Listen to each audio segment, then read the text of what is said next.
Hi everybody, this is probably going to be my last webcam post before I move to Korea, partly because I'm giving this webcam to Paris, and partly because I'm going to be running around like a crazy person, packing and doing things.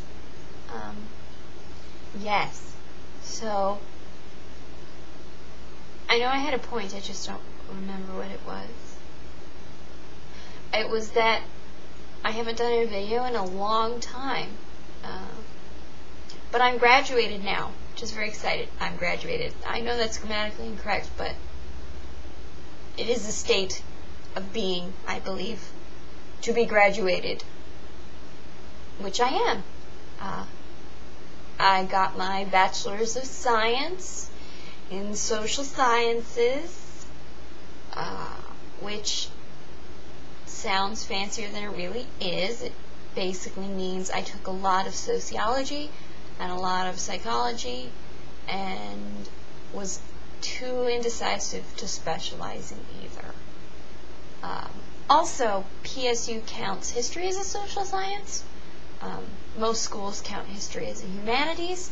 So when I transferred over as a then liberal arts major, my history credits transferred as social science credits. So I ended up closer to a social sciences degree.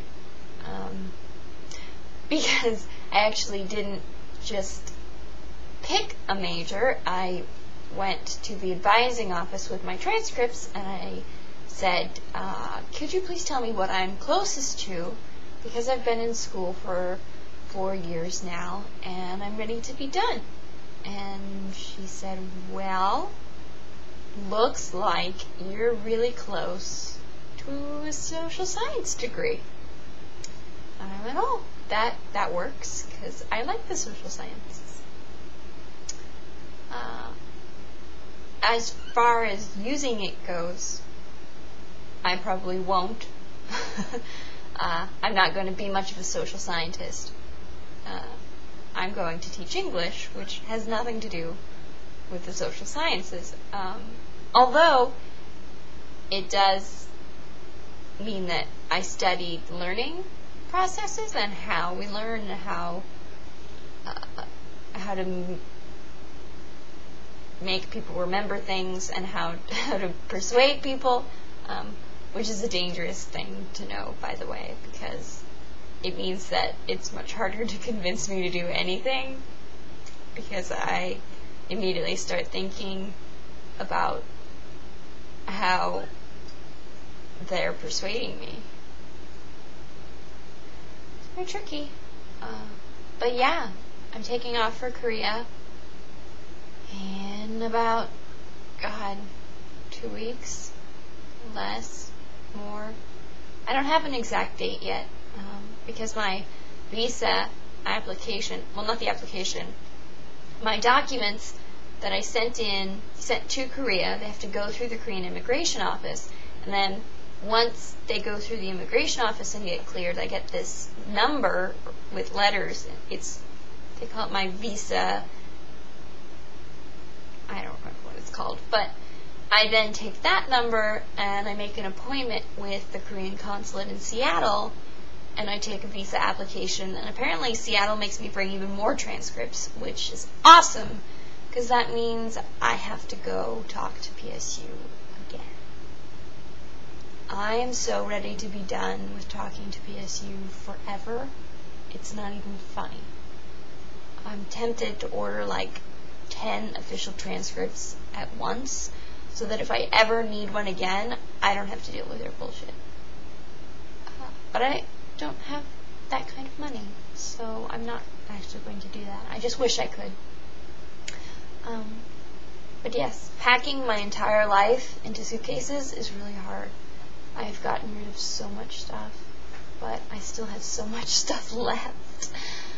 I met a guy on Facebook who also works at my school and actually lives next door to me, James. I'm referring to him as Oppa in my head because I think it's funny. So I'm going to ask him if I can mail some boxes to his address ahead of time, so they'll be there when I get there. Because he might do that. He's pretty cool. but that's going to be expensive. Mailing shit, you guys? Wow, that's expensive. FedEx and UPS are crazy expensive. I haven't looked at DHL, but I don't trust them, like, at all. And USPS, very, very expensive. Not as expensive as the other two, but still, it's like it's $43 to send a medium-sized, you can't see my hands, it's about this big, send a box about that big, flat rate to Korea is $42.96. And it doesn't hold a lot, and it can only weigh 20 pounds. So, that's fun. So yes, I will have a webcam on my netbook, so I'll probably I do have a webcam on my netbook. I have my netbook now.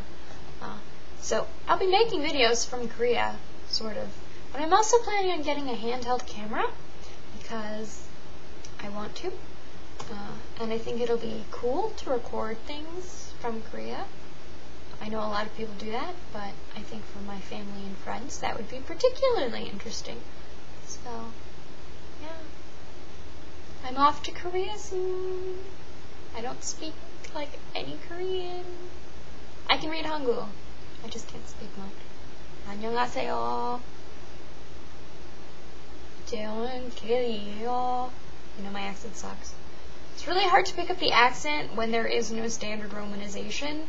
So every romanization in every textbook I have is totally different, and none of it looks like what it sounds like. So, like, Jeon, I think is technically Chon, but it's like halfway between a ch and a j, which Chon, I don't know. I'm still working on it. I can read it, ish. Baby steps. Hopefully immersion will help.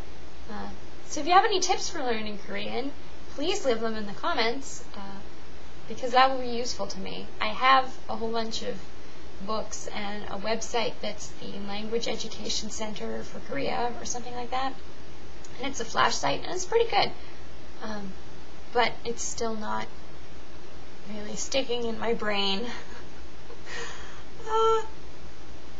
I just remember French being much easier, and Japanese being not as easy, but not as hard as this.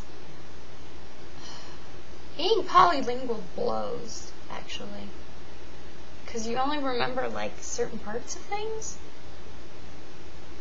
It's weird. This video's long. I'm going to stop recording it. Bye.